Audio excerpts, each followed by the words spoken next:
The cartoon story made by Animated TV.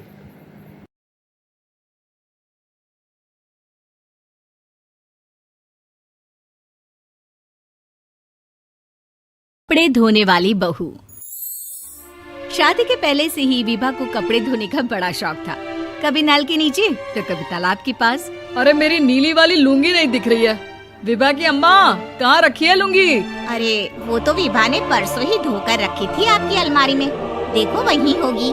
वो ना मैंने आज धो दी। मुझे लगा कि गंदी हो गई होगी। अरे कैसे गंदी हो गई थी? उसे तो मैंने पहना भी नहीं। हे भगवान, इस लड़की के कपड़े धोने की आदत से परेशान हो गया हूँ मैं। जितना तो घर में राशन नहीं आता, उससे कहीं ज्यादा डिटर्जेंट पाउडर का खर्चा है। इसकी शादी करवा दो, शादी जाए अपने घर में ही करे काम, फिर चाहे घर के कपड़े धोने हो या पूरे गांव के। हाँ ठीक बोल रही हूँ। देखता हूँ मैं कोई लड़का। वो दिन भी आ जाता है जब विभा को देखने लड़के वाले आ जाते हैं। लड़की मुझे अच्छी लगी। होने वाली सास कहती है, बेटी अगर कुछ पूछना है तो पूछ लो। वैसे तो हमारी लड़की बहुत ही शर्मीली है, जो बोल दो वो मान लेती है। इसे क्या पूछना होगा। अरे कैसी बात कर रही हो माँ? मुझे इन लोगों के घर रहना है, सवाल तो कई है। हाँ हाँ बेटा पूछ लो ना, क्या पूछना है। आप लोगों के घर कपड़े कौन धोता है?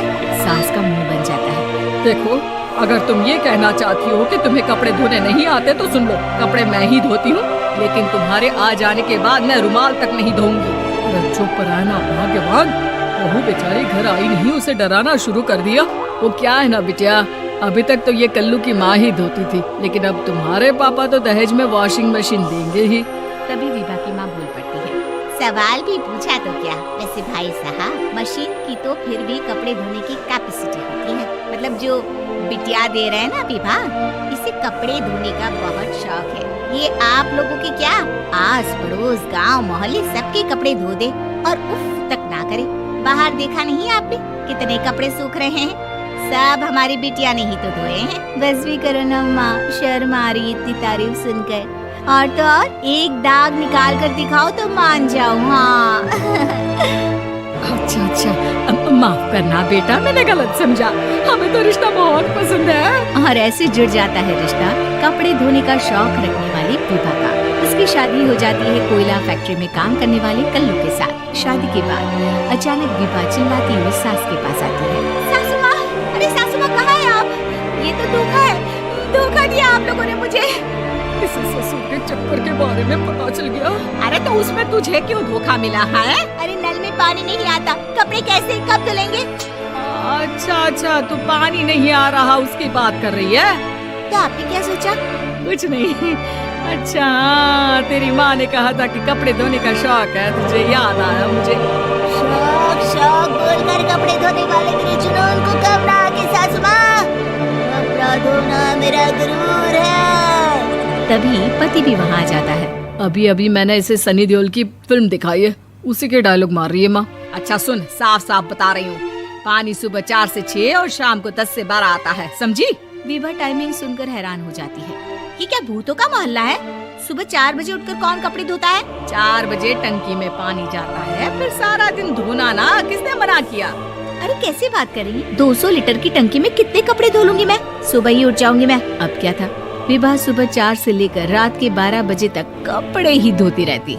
एक रोज सास पड़ोस से निकलकर कहीं जा रही होती है कि साथ वाली कहती है, हाँ कल्लू की माँ, जरा ये बताओ कि 2 साड़ी है, 2 ब्लाउज और एक पेटीकोट और एक नाड़े वाला लंबा कच्छा।